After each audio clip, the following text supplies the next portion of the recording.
Hello there. So you want to know how you can simply go ahead and update your tax forms on Robinhood. This is going to be the only video that you'll ever need to watch on the internet. So with that being said, let's get straight into the video. So updating your tax forms can refer to two different processes. One is going to be correcting personal information, name, address in your Robinhood account to ensure future forms are accurate. And the second is going to be amending an already filed tax return with the IRS if a correction was made to previously issued Robinhood tax form, like a corrected 1099.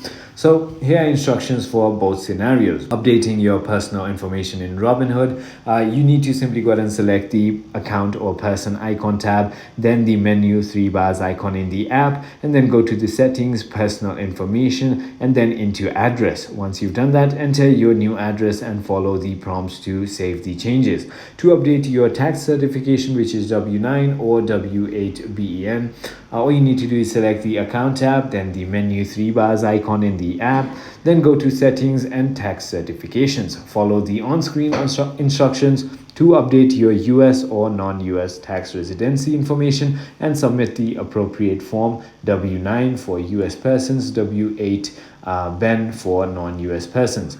I hope this video clarified a lot. If it did, hit that like button and I'll see you on the next one.